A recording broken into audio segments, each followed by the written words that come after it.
Hey you guys, happy Wednesday. I cannot believe it's Wednesday already. It's kind of crazy. I'm feeling really overwhelmed this week. We have a lot of stuff going in the shop. Like I had a lot of orders to get out, and which is always a good thing, but it's just been a bit overwhelming. So I've just been catching up on stuff. This video is going to be a chit chat experience about our visit on the Queen Mary last weekend, and I'm a little bit nervous to make this video because it was a little scary and so I just have not really wanted to talk about it. But so we went to the Queen Mary for Austin's birthday. Austin's my fiance, and we both love spooky ghost shows and listen to ghost podcasts. I really like hearing people's stories and experiences because I feel like I've had a few different experiences myself. But it also terrifies me. All of it terrifies me. All of it scares me. I'm pretty sure I believe in it, and I kind of don't want to because it scares me. So Austin himself is quite a skeptic. He doesn't really believe in a lot of this stuff. I thought, okay, this will be a great birthday surprise.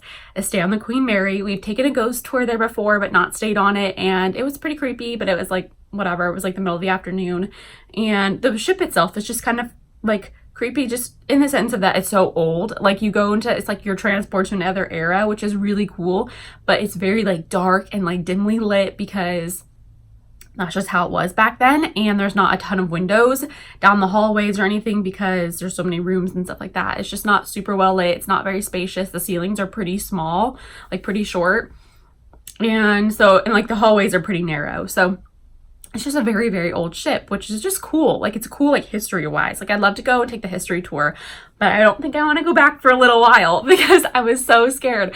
We stayed one night. We stayed Saturday night, and we just stayed in a regular stateroom. They have ones with no windows, which I do not recommend those. We stayed with one that has two portholes that opened, and that was a godsend because it was fresh air coming in because it's an old ship, so it's a little bit musty smelling, you know. I also booked us a tour, a ghost investigation tour that night, and it started at 11 o'clock, which is very late, and they only had one a night, and it was run by a local paranormal investigator that has his own paranormal investigation team, I guess, in the area. And he comes on board the ship and does a tour I don't know if it's every night or on the weekends, and it runs for a few hours. And I'm not a night owl. I was I'm gonna be so tired. I'm out by 10, every night. And so it was supposed to 11 for the tour started at 11. And I was I don't know when it ends. So I'm assuming it's a couple hours, so 1 a.m. But we'll get into that in a second. So the ship itself, I think, is really great to visit. I would definitely recommend visiting if you are vacationing there. I've never been on it before and are interested in historical things. It's staying in a museum almost.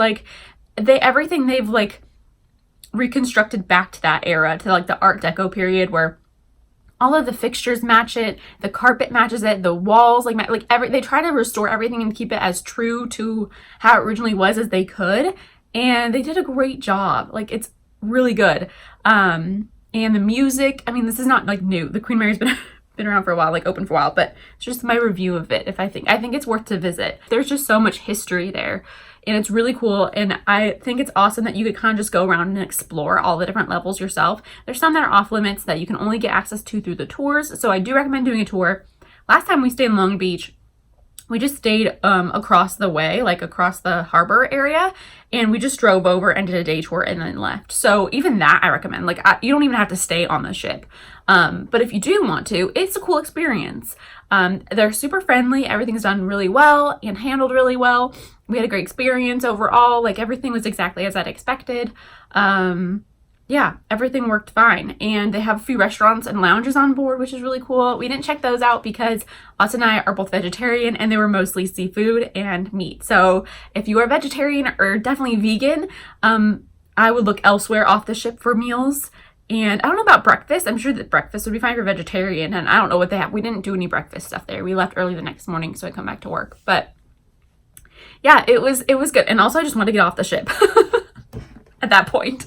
So I was nervous about this all week. So everything was normal. The main thing that happened was the ghost investigation. I kind of had been nervous all week leading up to this because I had heard it was haunted, and I was if like one room is haunted or like parts of the boat are haunted, like the whole boat is haunted, because like how like would they stop like a supposed spirit or ghost like going to the other rooms? Like they couldn't do that. Like they go through walls. Like this is my logic. So I was like, how are they gonna stay there and not come visit me? Like, so, but honestly, nothing happened in our room. Everything was good. So if that's something you're worried about, just the regular staterooms from our experience, it was totally fine. It had a good vibe to it, had a good energy. It was like pretty well lit. There wasn't many lamps at night. Like it was pretty old, but during the daytime, it felt completely normal. Even at night, it wasn't like scary. Like I wasn't like really like scared because of our room at any point. But the tour, on the other hand, investigation was a lot. So in the investigation, it's different from the haunted tour or paranormal tour where they just go around and tell you the different like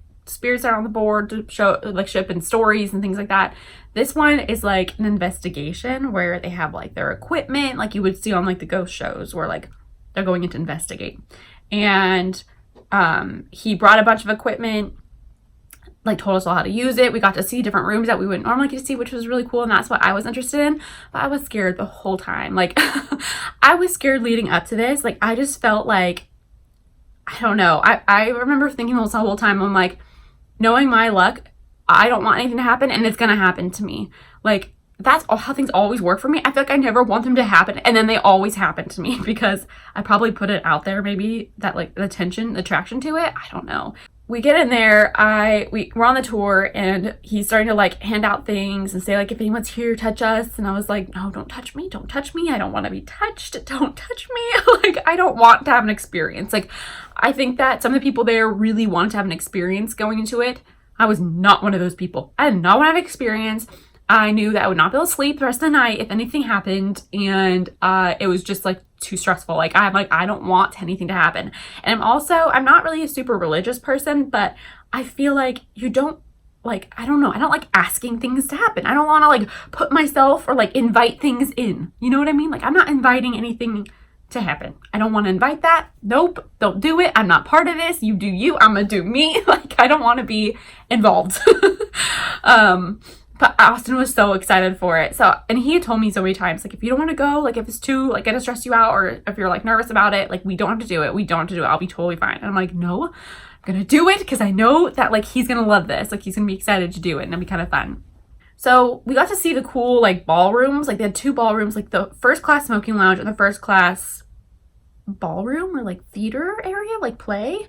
They had a big stage, and I think they use those still for like special events, like if they rent out for like weddings or things like that. So I think you can still get access to they're kind of like banquet halls, I think, essentially, but they look very cool because they're very old and very Art Deco and very elaborate, and huge. Like they're probably the biggest like indoor like, rooms in like the ship, I feel like, because they were the biggest ones. They were huge, and I'm like, I don't want to talk about it. Okay, so one of the things that he said that we like should do was one of the biggest things he said to do was to take your phone and put it flat on your hand. Don't hold it because that can sometimes mess with the sounds, and use your voice memo feature on your phone and ask questions and listen for responses.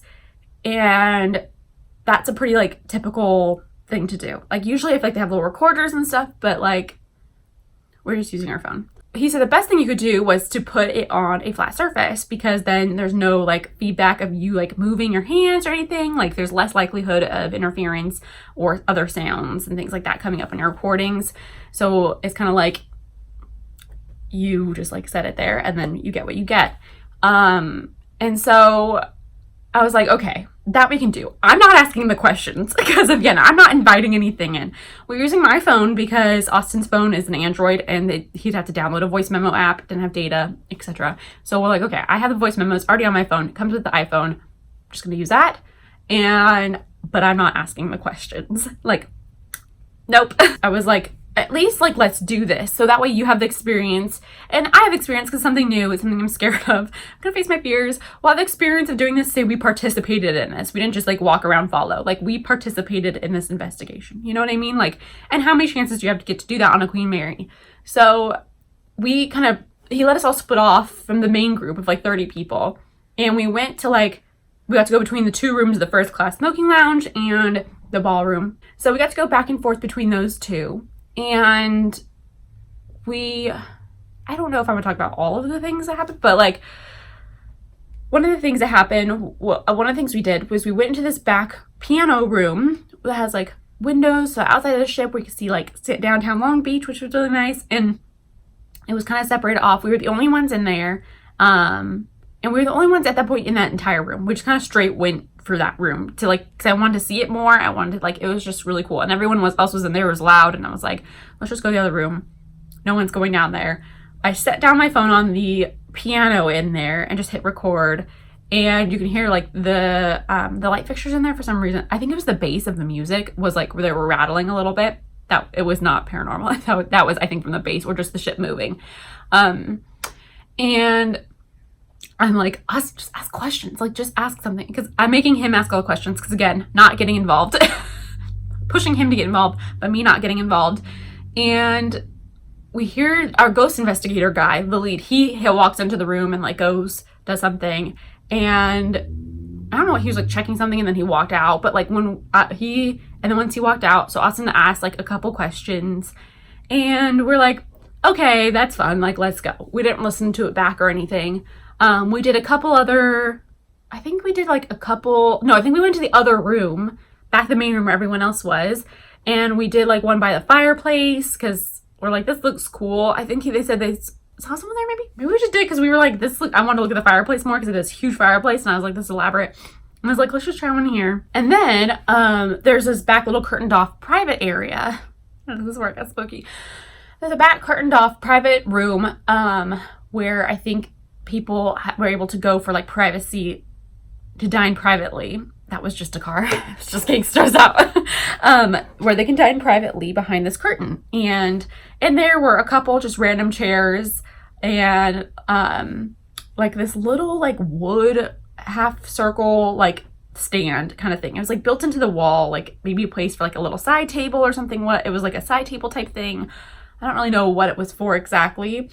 But I set my phone on there because I'm trying to not hold it as much as possible, because I know I'm gonna freak myself out. I know if I hold it and I move my hand funny, then I hear something later, I'm gonna be like, oh my God, this was horrible, you know? So I was like purposefully not touching it, not talking after Austin talked, making sure it was quiet, and definitely listening to hear if like Austin moved or I moved, like me trying not to move, but if Austin moved or something, you know, someone talked loudly, making note of it in my own mind. So I'm like, don't freak yourself out. That was completely normal. And then he starts asking questions, and we just take like a pause after each one and both just sit silently.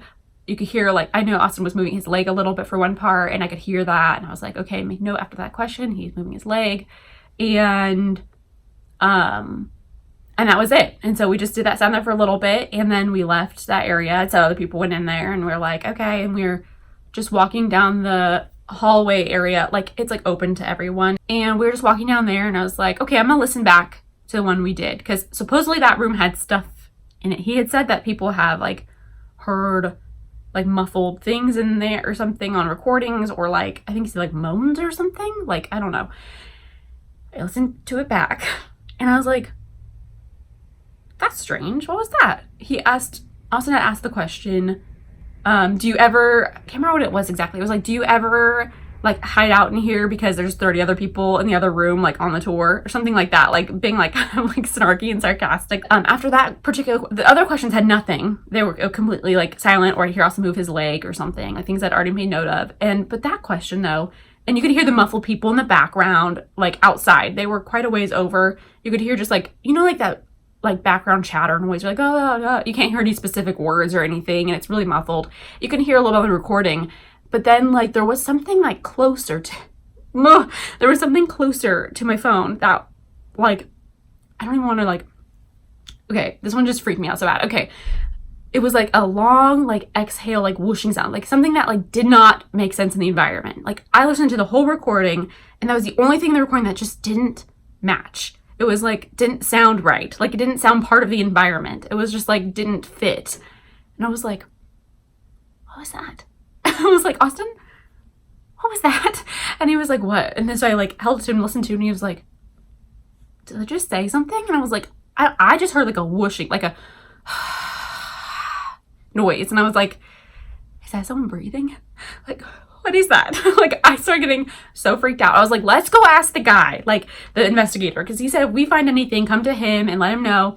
And I was like, let's go like ask him, because maybe he'll be like, oh, we've heard that there before. That's what I was expecting him to be like, oh, we've heard that there before. It's just like the air conditioning or something. I mean, we did not hear that in person. Like, I would have made note if I had heard that in person. I did not hear that in person, nor because that did not fit any of those sounds in the environment. And we go find him, and we're like, we think we found something. Like, we don't know what this is. Like, can you figure out, like, can you explain what this is? And we play it for him, and he was like, whoa, like that, like I heard a yeah. And I was like, I didn't hear a yeah, but Austin heard a yeah. And I was like, I just heard a sound. And I was like, I don't know what that is. Like, it was loud and didn't match whatever else was. And so he was like, can you like send that to me right now? Like, and I was like, okay. He's like, I'll share it with the class. And I was like, oh, I don't want to share it like the group. And I was like, I don't want to share it with the group. Like, I didn't want this to happen. Like, it was like stressful to me, because I was like, it was just like a whooshing sound. Like, I didn't hear. And then later, once we got off the boat and I listened to it on my phone, oh, I distinctly heard the yeah. It was like a long, like, yeah. Like, I'm like so scared. I literally mean like the chills. Like, I heard it later and I was like, thank God I did not re-listen to it after that tour, because I was like, I'm not going to listen to this on the boat. Like, I'm not doing this. I'm not going to do this till we get in the car. I have not listened to it at home. I refuse to listen to it in the apartment, just because I am terrified that something is going to like be brought back. I don't know. I just don't want to, I'm just freaked out about it. Do you just hang out back here because there's tours of 30 people in the other room?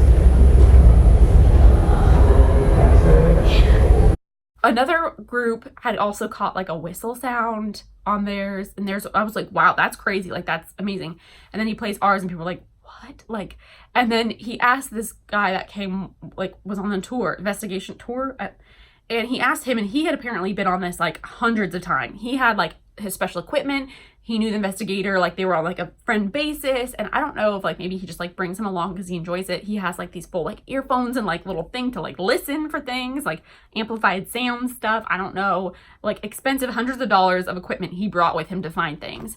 And the investigator guy asked him like what he thought about it. And he like didn't believe us. Like, he thought we were faking it, or like alluding that we were like, that was us talking. And I was like, trust me, you best believe I tried to figure that out for so long before we even went to the investigator. I was like, did we say anything? Like, I know I made such careful notes of what, if we said anything, and we weren't in there very long. Like, the recording was only like, I think like a minute 30 or minute 40. Like, we were not in there very long because I was just like too freaked out. Like, I didn't want to do it anymore.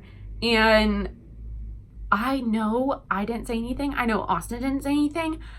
I know none of us said anything. Does that mean that it was something spooky? Not necessarily. Like, it could have been a weird glitch. I don't know. But every person, like, it literally just gives me chills all over my whole body. Like, when I listened to it, I was like, chills everywhere. I was like, I'm done. I'm out. I don't want to do this anymore. Like, this is scary. Like, not here for this. Like, it's cool. We got something, but no, I'm done. Like, I'm out. I'm good. But this is like the longest video ever. But yeah, so I was real freaked out. I was like, I don't like this. So at that point, I already let Austin know I want to leave early. Like, I don't want to go through this tour. I don't want to go down to the engine room. We had already gone through there earlier that day, and it was okay. Like, it's weird down there, but it's not, I don't want to be down there at night looking for things, like poking for things. I don't want to be down there doing that. I knew that after that he wanted to take us to the wheelhouse where the captain's quarters were, and I did want to see that because I don't remember going to there on the other tour. And I really wanted to see that because I feel like that was really cool. I was like, I want to go see that, but after that, we're leaving. So we went to the captain's room. That was really cool, seeing like, you could see like part of his like cabin and things like that, and the assistant captain, what's it called? First mate? Assistant captain? Co-captain? I don't know. The other person's room, and we got to go up to the captain's like bridge and like the area in there where we got to see where they would steer the ship and everything, and that was super cool. And he did like, I was like, I'm tapped out for experiences. Like, I don't need to experience anything else. I'm good. don't want to be touched. Nobody touched me. Like, I just was like backed up against Austin, like facing the front, like nobody touched me. And we did like a spirit box thing or something. That didn't do anything. He had like stuffed animals because there was apparently a little girl ghost. I was like, I don't like this. Like, let's not provoke things or people. Like, let's just let people be. And then we got to go behind the like roped off area of the captain's like area. So they're up in the front. They had all of like the steering wheels. They had these like all the gauges, everything you need. And then they had these like copper, like pipe, like microphones, like funnels they look like, you know, that like, you know, the ones at the playground where you talk through and you can hear through the other side. And they had those that ran down to the engine room because they would have to shout orders down to the engine room for the captains, shout the orders down, they shout back, etc. And so the investigator mentioned, like, you know, put your phone up in there and ask questions, and, you know, try to make sure not to hold it flat, hold it like in there and see if you can get anything, like, you know, and like do other stuff, like take the toys, go see if you can find anything in other rooms. And so I was like, okay, well, let's just do the one, like, we looked around a little bit. I was like, just ask them the questions through this, you know, try it out. And I put my phone up there, and well, first Austin was doing it, like he'd ask the question, to put the phone in, ask the question, get the phone in, and I was like, no, you gotta put your hand in there. Like, I was like, you put your phone on your hand. I record my phone, or I'd show you. Put your phone on your hand, and then you put like the receiver area down, like, well, up, I guess, towards the opening that goes down the pipe down to the engine room. And so Austin asked a few questions, he asked a few more, and we're like, okay, we're good. It's like 30 seconds, 29 seconds, or maybe even less of like a recording. And I was like, okay, we're good, we're done, moving on. And then we just left. We told the security lady, we're like, we gotta leave. I could not sleep that night after hearing that sound. I was just a little freaked out. I don't know. At that point, it was already like 1:32, and I'm not good at falling asleep if it's past like 11. I don't know what it is. I cannot fall asleep until like hours later or the next day. So I don't fall asleep until like 5:30 or so, and I fall asleep for a few hours, and Austin and I get up and we leave the ship and we drive home. So on our way home, I decided to listen to, sorry, this is like the longest video ever. Hope you guys don't mind my long stories of our experience. But on our way home, I decided that we're finally off the ship. I want to listen to the other recordings we took. So the first recording that we took on the piano in that room, if you remember, there was a very clear, distinct, like loud whistling. Like it sounded like it would be like one of us, like full whistling, even though we were whispering on the recording in there, and we weren't even using our full voices because it was quiet and we didn't want other people to hear us. Like, we still felt kind of awkward about it, and we were whispering, and so we heard like clear whistling, and I was like, what is that?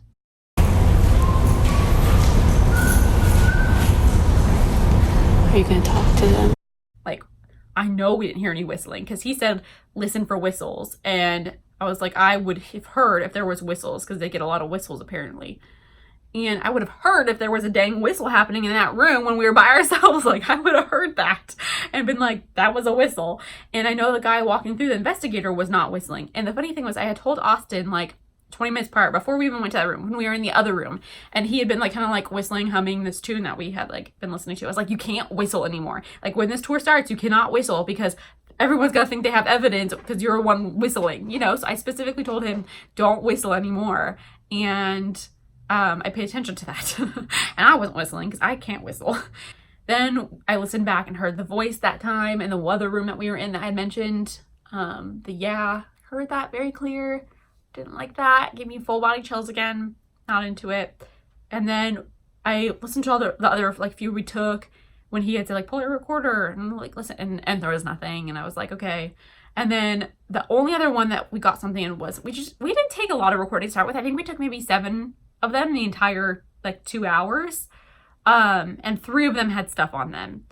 And so the other one was when we put it in the little tube thingy at the captain's thing that goes down to the engine room, we listened back, and the first time didn't hear anything when Austin was doing it. First couple questions, didn't hear anything. Like the next few questions, I was like, why is there whistling? Clearly heard echoing, like whistling.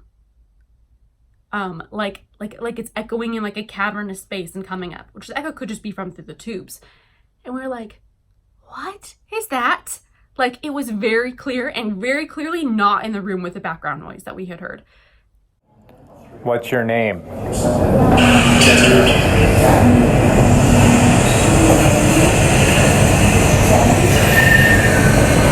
Everything all right down there?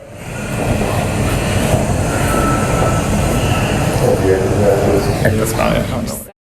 And I was like, okay, Austin's like, it's probably the maintenance people down there. It's probably guests. Like, they had the party bump until like 1 a.m. and maybe people wandered in. It was right over there, the engine room. Maybe people just wandered in and were like messing around, you know, and like whistling, or like a cleaning crew. And I was like, maybe. I was like, at 1 a.m. you think they're just letting people into the engine room, like drunk from a party, like just wandering around? I don't think they are. But I was like, we need to call them. We need to call the Queen Mary and find out, so I don't have to be freaked out anymore. To see if it was like a cleaning crew or something. So Austin called and he was like, what time do you guys like allow, like, we were there last night, like what time do you guys allow guests to go to like the engine room without a tour? Like, what's the latest time you allow that? Because he didn't want to tell them that we had like caught something, because he didn't want them to be like, oh, we gotta make sure, like, keep the spooky alive, like, yeah, no guests are allowed, you know, like he didn't want them to lie to us, thinking that like they were trying to keep the ship seeming spooky, because that's like their big draw, I feel like. So he purposely didn't ask them a question related to the ghost stuff at all. And they're like, well, the last time that they can go in is 5:30. And I think the last tour was 10, they said, or 11. 10 or 11 was the last tour that was allowed, like that was down there. And we heard this at like 1:06, I think, 1:05, 1:06 in the morning. So, and then he was like, well, what about cleaning crews? Like, would there be like any cleaning crews down there? And she's like, there could have been. So, but they don't know for sure. So there could have been a cleaning crew. But I was like, when we went down there, I didn't even see where those pipes were. Like, I didn't even see where those came out. Like, you could not see that from the catwalk. Oh my God, that scared me so bad. It was literally just a truck outside. Okay, I have to stop talking about this. Okay, I'm just gonna finish my story quickly and then move on, because like this has got me real jumpy. Okay, so I didn't see any of like the tubes going down there when like when we were down there touring that, like looking around the engine room. I couldn't see any from the catwalks. That doesn't mean that they aren't ready for it, you know, or like that they don't know what's going on, you know, that they are not like, you know, whistling out. It totally could be a human person, because it sounded like it. So I don't know. I might be able to include the recordings in this video. I don't know if I could do that, if I could add in a voice memo. I probably could. I'm kind of scared too, though. I don't know, I'm scared too. But maybe I'll try to, because I feel like I would not watch a video if they didn't have the recordings, and I'd be like, why didn't you just include them? I'm gonna try to include them. And you guys can let me know. But it was just really creepy, and I'm really glad it's over with. And I personally don't really plan on going back. During the daytime, maybe I would never do the investigation tour again. I'm too freaked out. But if you love that stuff, like, get on it. It's your jam. Do it. I was like, I don't understand how the one person who didn't want anything to happen to them had 3 things happen to them. Like, I was just glad that I wasn't touched, because for some reason that just freaks me out. Like, I don't. But I have had experiences in the past for different things. Like, I've heard whispers like in my ear before, and weird technology things and the occurrence with it. And like, I've had weird experiences before in the past. So, but not like all the time. And I don't seek them out usually. This was the only time that I like sought it out, essentially. But I won't be doing that again. And I haven't listened to any of my spooky podcasts this week, even though like I love just hearing stories. So if you have any podcast suggestions for ones that are just stories, not scary, that'd be great. Because I like listening to them when I work, because they're like just stories I can like kind of tune in, tune out of as I go. But I am not listening to them right now. Nope, no thank you. And so I'm just, yeah. Freaked me out. That was my experience on the Queen Mary with Austin. I hope you guys are having a wonderful week and a wonderful day, and I will talk to you guys next time. Bye!